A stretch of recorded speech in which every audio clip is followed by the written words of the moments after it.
Hello दोस्तों, आपका स्वागत है हमारे चैनल बीएससी इनसाइड विद सना में। तो देखिए आज हम अपनी जूलॉजी 5 सेमेस्टर का सेकंड पेपर का दूसरा टॉपिक करेंगे, जिसमें कल हमने कैरेक्टरिस्टिक ऑफ कोऑर्डिनेट्स देखा था। आज हम क्लासिफिकेशन ऑफ कोऑर्डिनेट्स देखेंगे। तो देखिए आज शुरू करते हैं। तो जो हमारा कोऑर्डिनेट्स है उसके फाइलम को दो भागों में बांटा गया है। सबसे पहला है अकेरीनिआटा, यानी इसको एक्रीनिएट पढ़ते हैं, बट हम इसको याद करने की सुविधा से हम इसको एक्रानिआटा इस तरह से पढ़ सकते हैं। और इसका दूसरा नेम है प्रोटोकॉर्डेटा, यानी एक्रीनिआटा और दूसरा है प्रोटोकॉर्डेटा। फिर इसको दूसरे भाग में बांटा गया है क्रेनिआटा, यानी इसको क्रेनिएट पढ़ते हैं नॉर्मली, बट हम इसको याद करने की सुविधा की दृष्टि से इसको हम क्रेनिआटा पढ़ सकते हैं, जैसे क्रानिआटा। तो इसको दो भागों में बांटा गया है, अक्रेनिआटा या फिर प्रोटोकॉर्डेटा। प्रोटो यानी पुराने, कॉर्डेटा और दूसरा क्रेनिआटा। तो क्रेनिआटा। अब हम क्रेनिआटा को दो भागों में बांटते हैं, यानी सबसे पहला कॉर्डेटा को दो भागों में बांटा गया है, अक्रेनिआटा या क्रेनिआटा। फिर अक्रेनिआटा को हम दो भागों में बांटते हैं। इसको साथ के साथ आप अपनी कॉपी पर नोट डाउन करते चलना और उसके बाद आप इसको रीड करना अच्छे से। तो अक्रेनिआटा को दो भागों में बांटते हैं, यूरोकॉर्डेटा। तो देखो यूरोकॉर्डेटा है इसका नाम, तो जैसे यूरोकॉर्डेटा, ये एक जगह लिखा जाता है, बट मैंने याद करने की दृष्टि से इसको एनालिसिस करके लिखा है, जैसे यूरोकॉर्डेटा। फिर दूसरा है सिफेलोकॉर्डेटा, यानी इसमें प्रो लगा है वही कॉर्डेटा है, इसमें यूरो लगा है वही कॉर्डेटा है, इसमें सिफेलो लगा है वही कॉर्डेटा है। तो यूरोकॉर्डेटा, सिफेलोकॉर्डेटा। तो यूरोकॉर्डेटा को तीन भागों में बांटा है, जिसमें एस्किडिएसी, थैलिएसी, लार्वेसी। तो देखिए जो यूरोकॉर्डेटा है, हम इसका ये तीन में बांटा है, हम इसको याद कैसे कर सकते हैं। तो हम एटल करें, एटल ATL, इस तरह से ATL से एडल सिम होती है। इसी प्रकार से हम इसको याद कर सकते हैं यूरोकॉर्डेटा को, जैसे एस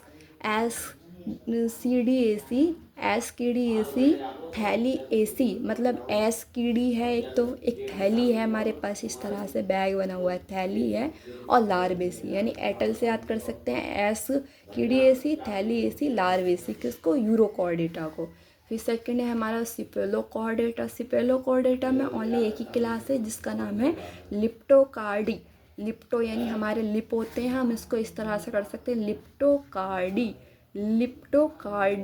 तो लिप्टोकार्डी, सिफेलोकॉर्डेटा को हम लिप्टोकार्डी कह सकते हैं, लिप्टोकार्डी है कह भी सकते हैं, लिप्टोकार्डी, सिफेलोकॉर्डेटा, लिप्टोकार्डी। इसके बाद में हमारा सेकंड फाइलम है। सेकंड फाइलम को हम सब फाइलम में डिवाइड करते हैं, जिसको कहते हैं वर्टिब्रेट्स। वर्टिब्रेट्स उन्हें कहते हैं जिसमें रीढ़ की हड्डी पाई जाती है, तो वर्टिब्रेट्स कहते हैं। वर्टिब्रेट्स को डिवीज़न करने पर इसको दो पार्टों में डिवाइड किया गया है। पहले डिवाइड किया गया है एग्नेथ, और दूसरा डिवाइड किया गया है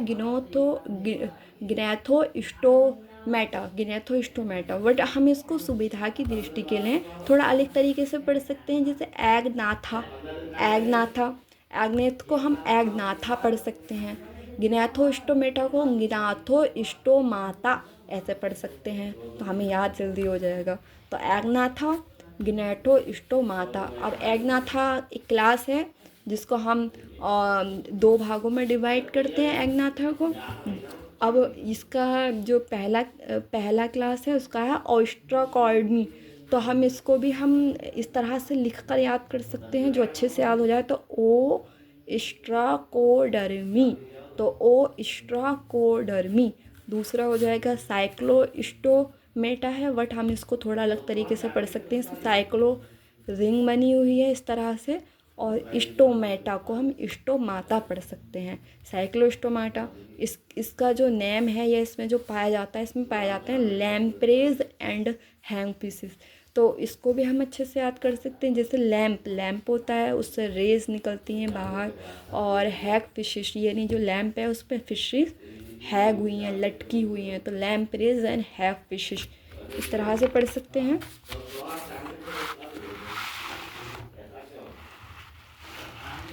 इसके बाद में गिनेथोस्टोमाटा। गिनेथोस्टोमेटा है ये, जो हमने इधर डिवाइड किया था, एग्नोस्टोमाटा और गिनेथोस्टोमाटा, इसका ही एक ये पार्ट है गिनेथोस्टोमाटा। पिछले पेज पे आया नहीं, इसलिए अगले पेज पे लिया है गिनेथोस्टोमाटा।